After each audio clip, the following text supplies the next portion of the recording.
ನಮಸ್ಕಾರ. 10ನೇ ತರಗತಿ ಲೋಹಗಳು ಮತ್ತು ಅಲೋಹಗಳು ಮೆಟಲ್ಸ್ ಅಂಡ್ ನಾನ್ ಮೆಟಲ್ಸ್ ಚಾಪ್ಟರ್ನಲ್ಲಿರುವಂತಹ ಬಹು ಆಯ್ಕೆ ಪ್ರಶ್ನೆಗಳ ಕಾರ್ಯಕ್ರಮಕ್ಕೆ ಸ್ವಾಗತ ಸುಸ್ವಾಗತ. ಇದು ಕೇವಲ 10ನೇ ತರಗತಿ ಮಕ್ಕಳಿಗೆ ಮಾತ್ರ ಅಂತ ಅನ್ಕೊಂಬೇಡಿ. ಎಲ್ಲ ರೀತಿಯ ಸ್ಪರ್ಧಾತ್ಮಕ ಪರೀಕ್ಷೆಗಳಿಗೂ ಕೂಡ ಅತ್ಯಂತ ಉಪಯುಕ್ತವಾಗಿರುವಂತಹ ಒಂದು ಪ್ರಶ್ನೆಗಳ ಗೊಂಚಲನ್ನು ನಿಮ್ಮ ಮುಂದಿಡ್ತಾ ಇದ್ದೀನಿ. ಇಷ್ಟವಾದಲ್ಲಿ ಲೈಕ್ ಮಾಡಿ, ಶೇರ್ ಮಾಡಿ, ಕಮೆಂಟ್ ಮಾಡಿ. All the best. ಬೆಳ್ಳಿಯನ್ನ ಗಾಳಿಗೆ ತೆರೆದಿಟ್ಟಾಗ ಸ್ವಲ್ಪ ಕಾಲದ ನಂತರ ಕಪ್ಪಾಗುತ್ತದೆ. ಕಾರಣ silver articles become black after some time when expose to air. ಬೆಳ್ಳಿಯ ಸಲ್ಫೈಡ್ ಉಂಟಾಗುವುದು due to the formation of silver sulphide. ಬೆಳ್ಳಿಯನ್ನ ಗಾಳಿಗೆ ತೆರೆದಿಟ್ಟಾಗ ಬೆಳ್ಳಿಯ ಸಲ್ಫೈಡ್ ಆಗೋದ್ರಿಂದ ಅದೇನಾಗತ್ತಪ್ಪ ಅಂತ ಹೇಳಿದ್ರೆ ಕಪ್ಪಾಗತ್ತೆ. ಇಲ್ಲಿ ನಾ ಚಿತ್ರದ ಮುಖಾಂತರ ತೋರಿಸ್ತಾ ಇದ್ದೀನಿ. ಇಲ್ಲಿ ನೋಡಿ ಇರುವಂತಹ ಬೆಳ್ಳಿ ಯಾವ ರೀತಿಯಾಗಿ ಕಪ್ಪಾಗಿದೆ. B is the right answer. Sulphide ಅದಿರುಗಳನ್ನು ಯಾವ ವಿಧಾನದಿಂದ ಉದ್ಧರಿಸುತ್ತಾರೆ? By what method do sulphide ores are extracted? ಹುರಿಯುವಿಕೆ ಮತ್ತು ಅಪಕರ್ಷಿಸುವಿಕೆ ಅಂದರೆ ರೋಸ್ಟಿಂಗ್ ಅಂಡ್ ರಿಡಕ್ಷನ್. ಸಲ್ಫೈಡ್ ಅದಿರುಗಳನ್ನು ಅತ್ಯಂತ ಹೆಚ್ಚಿನ ಉಷ್ಣತೆಯಲ್ಲಿ ಹೆಚ್ಚಿನ ಗಾಳಿಯ ಜೊತೆ ಬಿಸಿ ಮಾಡುವುದಕ್ಕೆ ನಾವು ರೋಸ್ಟಿಂಗ್ ಅಥವಾ ಹುರಿಯುವಿಕೆ ಅಂತ ಕರಿತೀವಿ. ಸಲ್ಫೈಡ್ ಅದಿರುಗಳನ್ನು ಈ ಹುರಿಯುವಿಕೆ ಕ್ರಿಯೆಗೆ ಒಳಪಡಿಸಿದಾಗ ಆಕ್ಸೈಡ್ ಅದಿರುಗಳಾಗಿ ಪರಿವರ್ತನೆ ಆಗುತ್ತೆ. ಆಕ್ಸೈಡ್ ಅದಿರುಗಳನ್ನು ಸುಲಭವಾಗಿ ಅಪಕರ್ಷಣ ಕ್ರಿಯೆಗೆ ಒಳಪಡಿಸಬಹುದು. ಅಪಕರ್ಷಣ ಕ್ರಿಯೆ ಅಂತಂದ್ರೆ ಸಂಯುಕ್ತದಲ್ಲಿರುವಂತಹ ಆಕ್ಸಿಜನ್ ಅನ್ನು ಪ್ರತ್ಯೇಕಿಸುವಂತಹ ಕ್ರಿಯೆ. So C is the right answer. ಅತಿ ಹೆಚ್ಚು ಕ್ರಿಯಾಶೀಲವಾದ ಲೋಹಗಳನ್ನು ಈ ವಿಧಾನದಿಂದ ಉದ್ಧರಿಸುತ್ತಾರೆ. The most active metals are extracted by this method. Electrolysis ಅಂದರೆ ವಿದ್ಯುತ್ ವಿಭಜನೆ ವಿಧಾನ. ಎಲೆಕ್ಟ್ರೋಲಿಸಿಸ್ ಪ್ರೊಸೆಸ್ನ ಮುಖಾಂತರ ಅತಿ ಹೆಚ್ಚು ಕ್ರಿಯಾಶೀಲವಾಗಿರುವಂತಹ ಅಂದರೆ ಈ ಸೋಡಿಯಮ್ಮು, ಪೊಟ್ಯಾಷಿಯಮ್ಮು, ಕ್ಯಾಲ್ಸಿಯಂ, ಮೆಗ್ನೀಷಿಯಂ ಮತ್ತು ಲೋಹಗಳನ್ನು ಎಕ್ಸ್ಟ್ರಾಕ್ಟ್ ಮಾಡ್ತಾರೆ. A is the right answer. ಇಲ್ಲಿ ನಿಮಗೆ ಚಿತ್ರದ ಮುಖಾಂತರ ನಾನು ನಿಮಗೆ ಇಲ್ಲಿ ತೋರಿಸ್ತಾ ಇದ್ದೀನಿ ಯಾವ ರೀತಿಯಾಗಿ ಎಲೆಕ್ಟ್ರೋಲಿಸಿಸ್ ಪ್ರೊಸೆಸ್ ಮಾಡ್ತಾರೆ ಅಂತ ಹೇಳಿ. ರೈಲ್ವೆ ಹಳಿಗಳು ಮತ್ತು ಮುರಿದ ಯಂತ್ರ ಭಾಗಗಳ ಜೋಡಣೆಯಲ್ಲಿ ಬಳಸಲಾಗುವ ರಾಸಾಯನಿಕ ಕ್ರಿಯೆ. The method used to join railway tracks or cracked machine parts ಏನಂತ ಕರೀತಾರೆ? ಇದಕ್ಕೆ ಥರ್ಮೈಟ್ ಪ್ರೊಸೆಸ್ ಅಥವಾ ಥರ್ಮೈಟ್ ಕ್ರಿಯೆ ಅಂತ ಹೇಳಿ ಕರಿತೀವಿ. ಥರ್ಮೈಟ್ ಕ್ರಿಯೆ ಅಂತಂದ್ರೆ ವೆರಿ ಸಿಂಪಲ್, ಕಬ್ಬಿಣದ ಆಕ್ಸೈಡ್ ಮತ್ತು ಅಲ್ಯೂಮಿನಿಯಂ ಪುಡಿಯ ನಡುವಿನ ಬಹಿರುಷ್ಣಕ ಕ್ರಿಯೆ. ಅದನ್ನು ನಾವು ಥರ್ಮೈಟ್ ಕ್ರಿಯೆ ಅಂತ ಕರಿತೀವಿ. General name for on exothermic reaction between ferrous oxides and aluminium powder is thermite process. ಇಲ್ಲಿ ಹೆಚ್ಚಿನ ಉಷ್ಣತೆ ಬಿಡುಗಡೆ ಆಗಿ ಆ ಮುರಿದ ಯಂತ್ರ ಭಾಗಗಳನ್ನು ಜೋಡಣೆ ಮಾಡಲಿಕ್ಕೆ ಅನುಕೂಲಕರವಾಗುತ್ತೆ. ಅಂತರುಷ್ಣಕ ಕ್ರಿಯೆ ಅಂತಂತೆ ಅಂದ್ರೆ ಯಾವ ರಾಸಾಯನಿಕ ಕ್ರಿಯೆಯಲ್ಲಿ ಉಷ್ಣತೆ ಹೀರಲ್ಪಡುತ್ತೋ ಅದನ್ನು ಅಂತರುಷ್ಣಕ ಕ್ರಿಯೆ ಅಂತ ಹೇಳಿ ಕರಿತೀವಿ. ಸಾಮಾನ್ಯವಾಗಿ ವಿಭಜನ ಕ್ರಿಯೆಗಳು ಅಂತರುಷ್ಣಕ ಕ್ರಿಯೆ ಆಗಿರುತ್ತೆ. ಬಹಿರುಷ್ಣಕ ಕ್ರಿಯೆ ಅಂತ ಹೇಳಿದ್ರೆ ಯಾವ ರಾಸಾಯನಿಕ ಕ್ರಿಯೆಯಲ್ಲಿ ಉಷ್ಣತೆ ಬಿಡುಗಡೆಯಾಗುತ್ತೋ ಅದನ್ನ ಬಹಿರುಷ್ಣಕ ಕ್ರಿಯೆ ಅಂತೇಳಿ ಕರಿತೀವಿ. ಸಾಮಾನ್ಯವಾಗಿ ಸಂಯೋಗ ಕ್ರಿಯೆಗಳು ಬಹಿರುಷ್ಣಕ ಕ್ರಿಯೆ ಆಗಿರುತ್ತೆ. So B is the right answer. ಇಲ್ಲಿ ಥರ್ಮೈಟ್ ಕ್ರಿಯೆಯ ಚಿತ್ರವನ್ನು ನೋಡ್ತಾ ಇದ್ದೀರಾ ನೀವು. ಎಷ್ಟರ ಮಟ್ಟಿಗೆ ಉಷ್ಣತೆ ಬಿಡುಗಡೆ ಆಗುತ್ತೆ ಅನ್ನೋದು ಗೊತ್ತಾಗ್ತಾ ಇದೆ. ಕಬ್ಬಿಣ ತುಕ್ಕು ಹಿಡಿಯುವುದನ್ನು ತಪ್ಪಿಸಲು ಕೆಳಗಿನ ಯಾವ ವಿಧಾನ ಉತ್ತಮ? The best way to prevent the rusting of iron is painting, oiling, galvanizing, all the above. ನೋಡಿದ ತಕ್ಷಣ ಗೊತ್ತಾಗುತ್ತೆ. D is the right answer. ಅಂದರೆ ಬಣ್ಣ ಹಚ್ಚೋದಾಗಿರ್ಬೋದು, ಎಣ್ಣೆ ಸವರೋದಾಗಿರ್ಬೋದು, ಗ್ಯಾಲ್ವನೈಸೇಷನ್ ಆಗಿರ್ಬೋದು, ಇವೆಲ್ಲ ವಿಧಾನಗಳಿಂದ ನಾವು ತುಕ್ಕು ಹಿಡಿಯೋದನ್ನು ತಪ್ಪಿಸ್ತೀವಿ. So D is the right answer. ಇಲ್ಲಿ ಚಿತ್ರದಲ್ಲಿ ತೋರಿಸ್ತಾ ಇದೆ ನೋಡಿ ಯಾವ ರೀತಿಯ ತುಕ್ಕು ಹಿಡಿತಾ ಇದೆ ಅಂತ ಹೇಳ್ಕೊಂಡು. ಹಾಗಾಗಿನೇ ಆರ್ದ್ರ ಗಾಳಿಯ ಜೊತೆಗೆ ಕಬ್ಬಿಣವನ್ನ ತೆರೆದಿಟ್ಟಾಗ ತನ್ನ ಮೇಲೆ ಕಂದು ಬಣ್ಣದ ಕವಚವನ್ನು ಬೆಳೆಸ್ಕೊಳ್ಳುತ್ತೆ. ಆ ಕಂದು ಬಣ್ಣದ ಕವಚಕ್ಕೆ ನಾವು ತುಕ್ಕು ಅಂತ ಹೇಳಿ ಕರಿತೀವಿ ಅಥವಾ ರಸ್ಟ್ ಅಂತ ಕರಿತೀವಿ. ಇದರ ರಾಸಾಯನಿಕ ಹೆಸರು ಕಬ್ಬಿಣದ ಜಲೀಯ ಆಕ್ಸೈಡ್. ಎರಡು ಪರಮಾಣುಗಳ ನಡುವೆ ಎಲೆಕ್ಟ್ರಾನ್ಗಳ ವರ್ಗಾವಣೆಯಿಂದ ಉಂಟಾಗುವ ಬಂಧ. The bond formed by the transfer of electrons between two atoms. ಯಾವುದದು? ಅಯಾನಿಕ್ ಬಂಧ. ಅಯಾನಿಕ್ ಬಂಧ ಯಾವಾಗಲೂ ಕೂಡ ಅಷ್ಟೇ ಎರಡು ಎಲೆಕ್ಟ್ರಾನ್ಗಳ ನಡುವೆ ವರ್ಗಾವಣೆಯಿಂದ ಉಂಟಾಗಂಥದ್ದು. ಸಹವೇಲೆನ್ಸಿ ಬಂಧ ಅಂದ್ರೆ ಎಲೆಕ್ಟ್ರಾನ್ಗಳ ಹಂಚಿಕೆಯಿಂದ ಉಂಟಾಗಂಥದ್ದು. ಜಲಜನಕ ಬಂಧ ಅಂತಂದ್ರೆ ಒಂದು ಉದಾಹರಣೆ, ನೀರಿನ ಅಣುವನ್ನು ಉದಾಹರಣೆಯಾಗಿಟ್ಕೊಂಡಾಗ ನೀರಿನ ಒಂದು ಅಣುವಿನಲ್ಲಿರುವಂತಹ ಹೈಡ್ರೋಜನ್ ಪಕ್ಕದ ನೀರಿನ ಅಣುವಿನಲ್ಲಿರುವಂತಹ ಆಕ್ಸಿಜನ್ ಜೊತೆಗೆ ಇರುವಂತಹ ಬಂಧವನ್ನ ಹೈಡ್ರೋಜನ್ ಬಂಧ ಅಂತ ಹೇಳಿ ಕರಿತೀವಿ. So B is the right answer. ಇಲ್ಲಿ ನಾನು ಚಿತ್ರದ ಮುಖ ತೋರಿಸ್ತಾ ಇದ್ದೀನಿ ಯಾವ ರೀತಿಯಾಗಿ ಎಲೆಕ್ಟ್ರಾನ್ ಟ್ರಾನ್ಸ್ಫರ್ ಆಗ್ತಾ ಇದೆ ಅಂತೇಳಿ.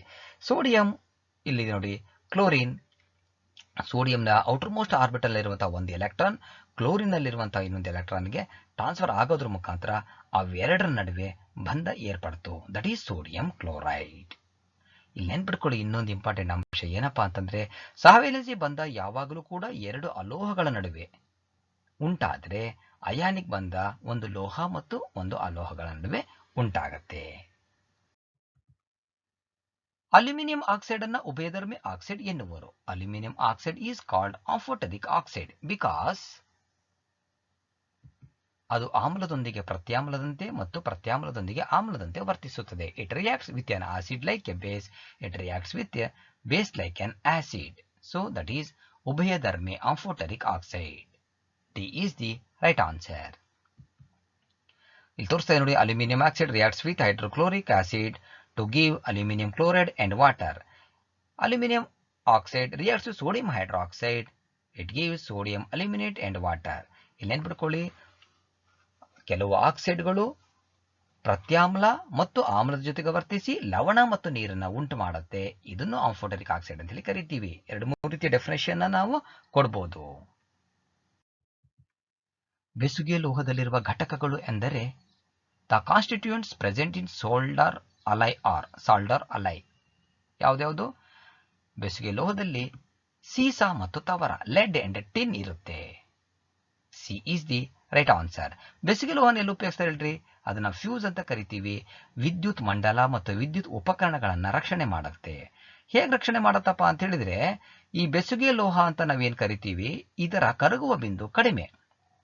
ಅತ್ಯಂತ ಹೆಚ್ಚಿನ ವಿದ್ಯುತ್ ಪ್ರವಾಹ ಬಂದಾಗ ತನ್ನ ತಂತಿಯನ್ನು ಕರಗಿಸ್ಕೊಂಡು ವಿದ್ಯುತ್ ಮಂಡಲವನ್ನ ರಕ್ಷಣೆ ಮಾಡುತ್ತೆ.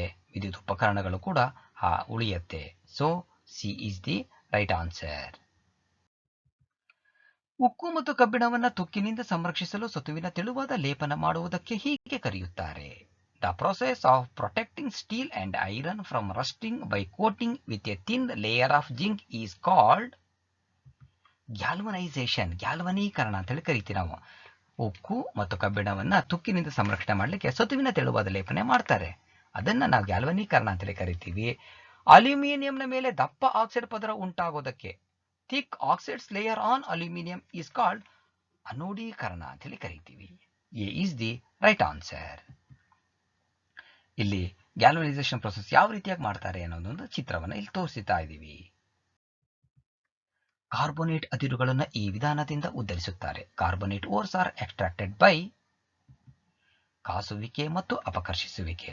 ನೋಡಿ, ಸಲ್ಫೈಡ್ ಅದಿರುಗಳನ್ನ ಹುರಿಯುವಿಕೆ ಮತ್ತು ಅಪಕರ್ಷಣ ಕ್ರಿಯೆಯಿಂದ ಮಾಡಿದರೆ, ಕಾರ್ಬೋನೇಟ್ ಅದಿರುಗಳನ್ನ ಕಾಸುವಿಕೆ ಮತ್ತು ಅಪಕರ್ಷಿಸುವಿಕೆ ಕ್ರಿಯೆಯಿಂದ ಎಕ್ಸ್ಟ್ರಾಕ್ಟ್ ಮಾಡ್ತಾರೆ.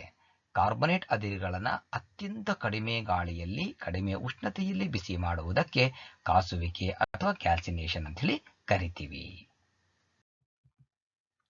ಲೋಹಗಳಿಗೆ ಸಂಬಂಧಿಸಿದಂತೆ ಈ ಕೆಳಗಿನ ಹೇಳಿಕೆ ಯಾವುದು ತಪ್ಪಾಗಿದೆ?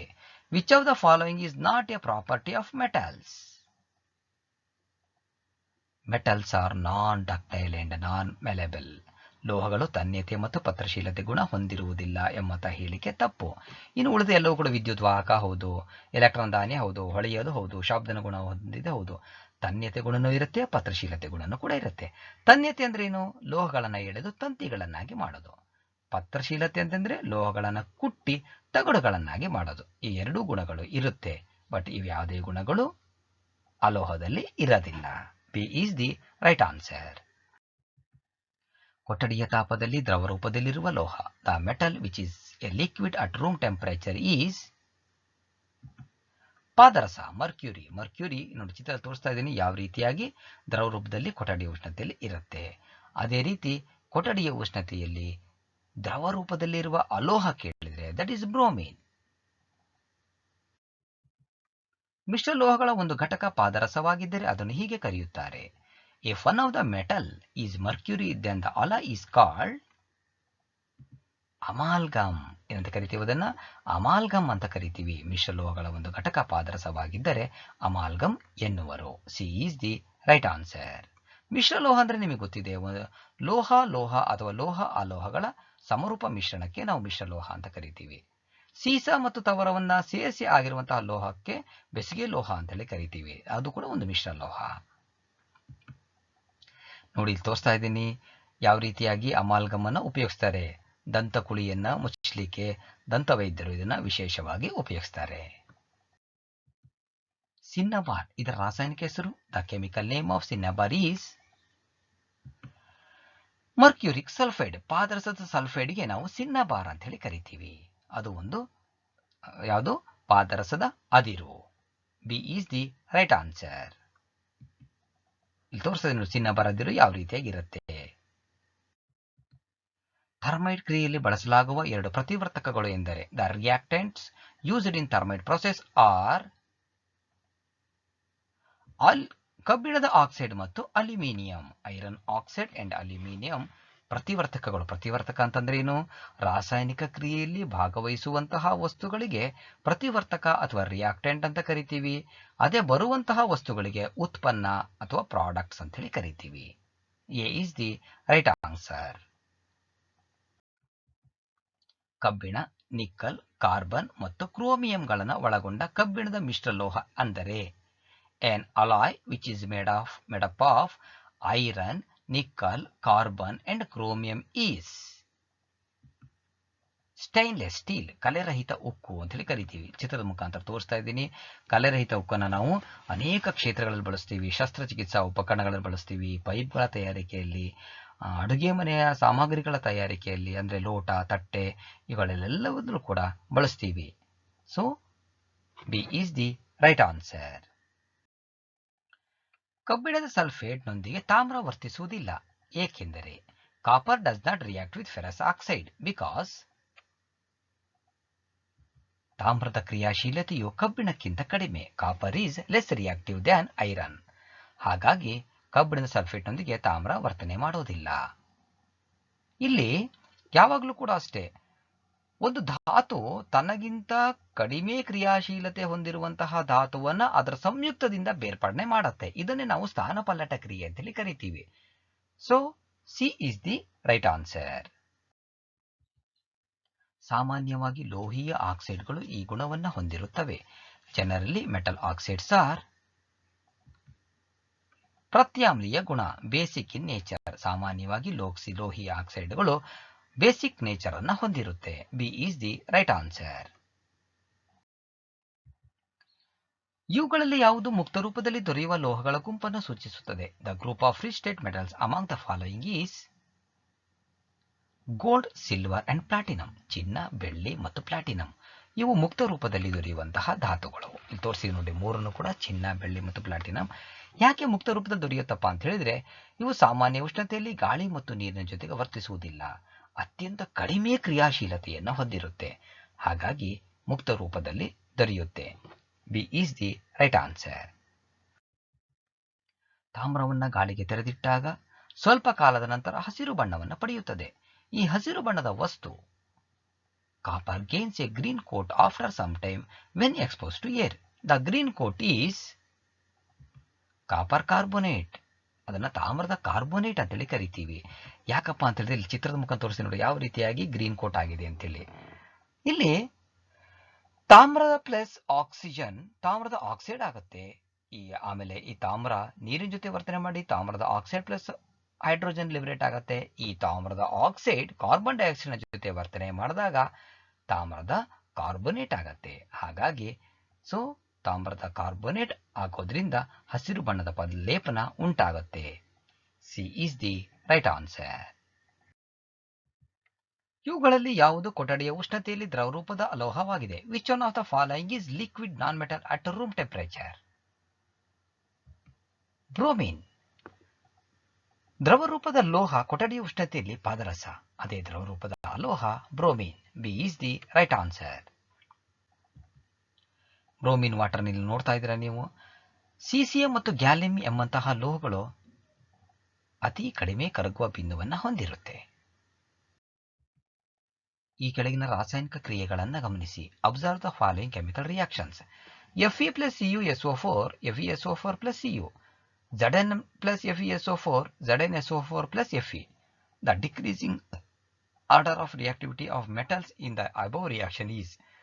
ಈ ಮೇಲಿನ ಕ್ರಿಯೆಗಳಲ್ಲಿರುವ ಲೋಹಗಳ ಕ್ರಿಯಾಶೀಲತೆಯ ಇಳಿಕೆಯ ಕ್ರಮ ಅಂದ್ರೆ ಕೊಟ್ಟಿರುವಂತಹ ರಿಯಾಕ್ಷನ್ ನೋಡಿಕೊಂಡು ಅತ್ಯಂತ ಹೆಚ್ಚು ಕ್ರಿಯಾಶೀಲತೆ ಹೊಂದಿರುವಂತಹ ಲೋಹವನ್ನು ಮೊದಲು ಹೇಳಬೇಕು, ಅದ ನಂತರ ಅದಕ್ಕಿಂತ ಕಡಿಮೆ, ನಂತರ ಅದಕ್ಕಿಂತ ಕಡಿಮೆ ಇರುವಂತಹ ಲೋಹದ ಹೆಸರನ್ನ ಹೇಳಬೇಕು. ಆ ರೀತಿಯಾಗಿ ನೋಡಿದಾಗ zinc greater than iron greater than copper. ಅಂದರೆ ಸತು ಹೆಚ್ಚು ಕ್ರಿಯಾಶೀಲತೆಯನ್ನ ಕಬ್ಬಿಣಕ್ಕಿಂತ ಹೆಚ್ಚು ಕ್ರಿಯಾಶೀಲತೆ ಹೊಂದಿರುತ್ತೆ, ಕಬ್ಬಿಣ ಕಾಪರ್ಗಿಂತ ಹೆಚ್ಚು ಕ್ರಿಯಾಶೀಲತೆ ಹೊಂದಿರುತ್ತೆ. ಹಾಗಾಗಿನೇ ಜಿಂಕ್ ಏನ್ ಮಾಡುತ್ತೆ, ಕಬ್ಬಿಣವನ್ನ ಅದರ ಸಂಯುಕ್ತದಿಂದ ಸಪರೇಟ್ ಮಾಡುತ್ತೆ, ಕಬ್ಬಿಣ ತಾಮ್ರ ಸಂಯುಕ್ತದಿಂದ ತಾಮ್ರವನ್ನು ಸಪರೇಟ್ ಮಾಡುತ್ತೆ. ಈ ಸುಲಭ ನೆನ್ಪಿಟ್ಕೊಳ್ಬೇಕಂದ್ರೆ ಇಲ್ಲೊಂದು ರಿಯಾಕ್ಟಿವಿಟಿ ಸಿರೀಸ್ ಅನ್ನು ಹಾಕಿದೆ ನೋಡ್ರಿ. ಇಲ್ಲಿ ಲೋಹಗಳ ಕ್ರಿಯಾಶೀಲತೆಗೆ ಅನುಗುಣವಾಗಿ ಇಳಿಕೆ ಕ್ರಮದಲ್ಲಿ ಬರೆಯುವುದನ್ನೇ ನಾವು ಏನಂತ ಕರಿತೀವಿ, ರಿಯಾಕ್ಟಿವಿಟಿ ಸಿರೀಸ್ ಅಥವಾ ಕ್ರಿಯಾಶೀಲತೆ ಸರಣಿ ಅಂತ ಕರಿತೀವಿ. ಪೊಟ್ಯಾಷಿಯಂ ಫಸ್ಟ್ ಅತಿ ಹೆಚ್ಚಿನ ಕ್ರಿಯಾಶೀಲತೆಯನ್ನು ಹೊಂದಿರುತ್ತೆ, ಸೋಡಿಯಂ ಕಡಿಮೆ, ಅದಕ್ಕಿಂತ ಕಡಿಮೆ, ನಂತರ calcium, magnesium, aluminium, zinc, iron, tin, lead, hydrogen, copper, silver, gold. ಅಂದ್ರೆ ಕೊಟ್ಟಿರೋದ್ರಲ್ಲಿ less reactive gold, high reactive potassium. ಇಲ್ಲಿ ನಾವು ಹೆಂಗೆ ತೋರಿಸಿದೀವಪ್ಪ ಅಂತ ಹೇಳಿದ್ರೆ ಅತಿ ಕಡಿಮೆ ಕ್ರಿಯಾಶೀಲತೆ ಹೊಂದಿರುವಂತಹ ಲೋಹ ಕೆಳಗಡೆ ಇದೆ, ಅತಿ ಹೆಚ್ಚಿರೋದು ಮೇಲ್ಗಡೆ ಇದೆ. ನೆನಪಲ್ಲಿ ಇಟ್ಕೊಳ್ಳಿಕ್ಕೆ ಇಲ್ಲೊಂದು ಸುಮ್ಮನೆ ಒಂದು ಸೆಂಟೆನ್ಸ್ ಹಾಕಿದ್ದೀವಿ. Please stop calling me a careless zebra, instead try learning how copper saves gold. ಇಲ್ಲೆಲ್ಲವೂ ಅದರೊಳಗಡೆ ಬರುತ್ತೆ. A is the right answer. ಇವುಗಳಲ್ಲಿ ಅತ್ಯಂತ ಕ್ರಿಯಾಶೀಲ ಲೋಹ, the most reactive metal among these. ನಮಗೆ ರಿಯಾಕ್ಟಿವಿಟಿ ಸಿರೀಸ್ ಗೊತ್ತಿದ್ರೆ ಆರಾಮಾಗಿ ಹೇಳ್ಬೋದು, ಕೊಟ್ಟಿರುವಂತಹ 4 ಧಾತುಗಳಲ್ಲಿ ಅತ್ಯಂತ ಹೆಚ್ಚು ಕ್ರಿಯಾಶೀಲ ಲೋಹ ಪೊಟ್ಯಾಷಿಯಂ, ಅದರ ನಂತರ ಸೋಡಿಯಂ, ಅದರ ನಂತರ ಸತು, ಆಮೇಲೆ ಚಿನ್ನ. B is the right answer. ಇಲ್ಲಿ ಪೊಟ್ಯಾಷಿಯಂ ಹೇಗಿದೆ ನೋಡ್ರಿ. ಪೊಟ್ಯಾಷಿಯಂ ಕೂಡ ಒಂದು ಮೃದುವಾಗಿರುವಂತಹ ಲೋಹ. ಪೊಟ್ಯಾಷಿಯಂ, ಸೋಡಿಯಂ, ಕ್ಯಾಲ್ಸಿಯಂ ಇದು ನಾವು ಸುಲಭವಾಗಿ ಕತ್ತರಿಸಬಹುದು. ಆಹಾರ ಪದಾರ್ಥಗಳ ಡಬ್ಬಿಗಳನ್ನು ತವರದಿಂದ ಲೇಪನ ಮಾಡಲಾಗಿರುತ್ತದೆ, ಹೊರತು ಸತುವಿನಿಂದಲ್ಲ. ಏಕೆಂದರೆ food cans are coated with tin and not with zinc because ಸತು ತವರಕ್ಕಿಂತ ಹೆಚ್ಚು ಕ್ರಿಯಾಶೀಲವಾಗಿದೆ. Zinc is more reactive than tin. ಇಲ್ಲಿ ನೋಡಿ, ಟಿನ್ ಕೋಟಿಂಗ್ ಫುಡ್ ಕ್ಯಾನ್ಸ್ ಅನ್ನ ನೋಡ್ತಾ ಇದ್ದೀರಾ ನೀವು. ಇಲ್ಲಿ ಸತುವನ್ನು ಬಳಸ್ಬಿಟ್ರೆ ಏನಾಗುತ್ತೆ, ಕ್ರಿಯಾಶೀಲತೆ ಜಾಸ್ತಿ ಆಗಿರೋದ್ರಿಂದ ಆಹಾರ ಪದಾರ್ಥಗಳ ಜೊತೆ ವರ್ತಿಸಿ ಆಹಾರ ವಿಷಮಯವಾಗುವಂತ ಸಾಧ್ಯತೆ ಇರುತ್ತೆ. ಆದರೆ ತವರದ ಕ್ರಿಯಾಶೀಲತೆ ಅತ್ಯಂತ ಕಡಿಮೆ, ಆಹಾರ ಪದಾರ್ಥದ ಜೊತೆಗೆ ವರ್ತನೆ ಮಾಡೋದಿಲ್ಲ. C is the right answer. ಇವುಗಳಲ್ಲಿ ಹೊಳೆಯುವ ಅಲೋಹ lustrous non metal is iodine. Iodine ಒಂದು ಹೊಳೆಯುವ ಅಲೋಹ. ಇಲ್ಲಿ ಅಲೋಹ ಅಯೋಡಿನ್ ಹೇಗಿರುತ್ತೆ ತೋರಿಸಿದ್ದೀನಿ. ಇದನ್ನು ಹೊರತುಪಡಿಸಿದರೆ ಕಾರ್ಬನ್, ಅದರಲ್ಲಿ ಗ್ರಾಫೈಟ್ ಕೂಡ ಒಂದು ಹೊಳೆಯುವ ಅಲೋಹವಾಗಿರುತ್ತೆ. ಸಾಮಾನ್ಯವಾಗಿ ಅಲೋಹಗಳು ಹೊಳೆಯೋದಿಲ್ಲ, ಲಸ್ಟ್ರಸ್ ಕ್ಯಾರೆಕ್ಟರ್ ಇರೋದಿಲ್ಲ. ಆದರೆ ಅಯೋಡಿನ್ ಮತ್ತು ಗ್ರಾಫೈಟ್ಗೆ ಈ ಗುಣ ಇದೆ. D is the right answer. ಈ ಕೆಳಗಿನವುಗಳಲ್ಲಿ ಉಭಯವರ್ತಿ oxide, the amphoteric oxide among the following is. ಸತುವಿನ ಆಕ್ಸೈಡ್, ಜಿಂಕ್ ಆಕ್ಸೈಡ್. ಆಲ್ರೆಡಿ ನಾನು ಉಭಯವರ್ತಿ ಆಕ್ಸೈಡ್ ಅಂದ್ರೆ ಏನು ಅಂತ ಹೇಳಿದ್ದೀನಿ, ಇನ್ನೊಂದ್ಸಲ ರಿಪೀಟ್ ಮಾಡ್ತಾ ಇದ್ದೀನಿ. ಕೆಲವು ಲೋಹೀಯ ಆಕ್ಸೈಡ್ಗಳು ಆಮ್ಲ ಮತ್ತು ಪ್ರತ್ಯಾಮ್ಲದ ಜೊತೆ ವರ್ತಿಸಿ ಲವಣ ಮತ್ತು ನೀರನ್ನು ಉಂಟು ಮಾಡುತ್ತೆ. ಇವುಗಳನ್ನು ಉಭಯವರ್ತಿ ಆಕ್ಸೈಡ್ ಅಂತ ಹೇಳಿ ಕರಿತೀವಿ. ಉದಾಹರಣೆ ಅಲ್ಯೂಮಿನಿಯಂ ಆಕ್ಸೈಡ್, ಸೀಸದ ಆಕ್ಸೈಡ್, ಸತುವಿನ oxide. B is the right answer. ತಾಮ್ರ ಮತ್ತು ತವರದಿಂದ ಆಗಿರುವ ಮಿಶ್ರಲೋಹ, an alloy that made up of a copper and tin is ಕಂಚು, ಬ್ರಾನ್ಸ್. ಬ್ರಾನ್ಸ್ ಇದು ಯಾವುದರಿಂದ ಆಗಿದೆಯಪ್ಪ ಅಂದ್ರೆ ತಾಮ್ರ ಮತ್ತು ತವರದಿಂದ ಆಗಿದೆ. ಹಿತ್ತಾಳೆ, ಬ್ರಾಸ್ ಇದೆ ಅಂತ ಯಾವ್ದರಿಂದ ಆಗಿದೆಯಪ್ಪ ಅಂದ್ರೆ ಇದು ತಾಮ್ರ ಮತ್ತು ಸತುವಿನಿಂದ ಆಗಿರಂಥದ್ದು. ಬೆಸುಗೆ ಲೋಹ, ಸೀಸ ಮತ್ತು ತವರ. ಕಲೆರಹಿತ ಉಕ್ಕು ಆಲ್ರೆಡಿ ಬಂದಿದೆ, ಯಾವುದರಿಂದ, ಕಬ್ಬಿಣ, ಕ್ರೋಮಿಯಂ, ಕಾರ್ಬನ್, ನಿಕ್ಕಲ್. ಹಾಗಾಗಿ ಇಲ್ಲಿ ಏನೇನು ಹೇಗೆ ನೆನಪಿಟ್ಕೊಳ್ಬೇಕು ನಾವಿಲ್ಲಿ, ತಾಮ್ರ ಮತ್ತು ತವರ, ಕಂಚು. C is the right answer. ಸಾರರಿಕ್ತ ಸಲ್ಫ್ಯೂರಿಕ್ ಆಮ್ಲವು ಸತುವಿನ ಚೂರುಗಳೊಂದಿಗೆ ವರ್ತಿಸಿದಾಗ ಬಿಡುಗಡೆಯಾಗುವ ಅನಿಲ. The gas liberated when dilute sulphuric acid reacts with zinc granules. Hydrogen. ಇಲ್ಲೊಂದು ನೆನ್ಪಿಟ್ಕೊಳ್ಳಿ, ರಿಯಾಕ್ಷನ್ ಮುಖಾಂತರ ತೋರಿಸ್ತಾ ಇದ್ದೀನಿ. ಸಾರರಿಕ್ತ sulphuric acid reacts with zinc to give hydrogen to form zinc sulphate. ಸಾಮಾನ್ಯವಾಗಿ ಲೋಹಗಳು ಸಾರರಿಕ್ತ ಅಂದರೆ ದುರ್ಬಲ ಆಮ್ಲಗಳ ಜೊತೆಗೆ ವರ್ತನೆ ಮಾಡಿದಾಗ ಹೈಡ್ರೋಜನ್ ಅನಿಲವನ್ನ ಬಿಡುಗಡೆ ಮಾಡುತ್ತೆ. D is the right answer. Sodium carbonate ಸಾರರಿಕ್ತ ಹೈಡ್ರೋಕ್ಲೋರಿಕ್ ಆಮ್ಲದೊಂದಿಗೆ ವರ್ತಿಸಿದಾಗ ಬಿಡುಗಡೆಯಾಗುವ ಅನಿಲ. The gas liberated when sodium carbonate reacts with dilute hydrochloric acid is carbon dioxide ಅಂತ ಕರಿತೀವಿ. ಅದನ್ನ ಕಾರ್ಬನ್ ಡೈಆಕ್ಸೈಡ್ ಅಂತ ಕರಿತೀವಿ. ರಿಯಾಕ್ಷನ್ ಮುಖಾಂತರ ತೋರಿಸ್ತಾ ಇದ್ದೀನಿ. Sodium carbonate reacts with hydrochloric acid to give sodium chloride, water and carbon dioxide. D is the right answer. ಕೆಳಗಿನ ಯಾವ ಧಾತು ಪ್ರತ್ಯಾಮ್ಲೀಯ ಆಕ್ಸೈಡ್ ಅನ್ನು ನೀಡುತ್ತದೆ? Which of the following element gives a basic oxide? Calcium. ಇದು ನಿಮಗೆ ಗೊತ್ತಿರಬೇಕು. ಸಾಮಾನ್ಯವಾಗಿ ಲೋಹಗಳು ಪ್ರತ್ಯಾಮ್ಲೀಯ ಆಕ್ಸೈಡ್ ಅನ್ನು ನೀಡುತ್ತೆ, ಆ ಲೋಹಗಳು ಆಮ್ಲೀಯ ಆಕ್ಸೈಡ್ ಅನ್ನು ನೀಡುತ್ತೆ. ಹಾಗಾಗಿ B is the right answer. ಇಲ್ಲಿಗೆ 30 ಪ್ರಶ್ನೆಗಳ ಉಪಯುಕ್ತವಾಗಿರುವಂತಹ ಒಂದು ಲೋಹ ಅಲೋಹಗಳು ಚಾಪ್ಟರ್ದ ಬಹು ಆಯ್ಕೆ ಪ್ರಶ್ನೆಗಳ ಸರಣಿ ಮುಕ್ತಾಯವಾಗಿದೆ. ನೆನ್ಪಿಟ್ಕೊಳ್ಳಿ, ಇದು 10ನೇ ತರಗತಿಗೆ ಮಾತ್ರವಲ್ಲ, ಯಾವುದೇ ರೀತಿಯ ಸ್ಪರ್ಧಾತ್ಮಕ ಪರೀಕ್ಷೆಗಳಿಗೂ ಕೂಡ ಉಪಯುಕ್ತ. All the best.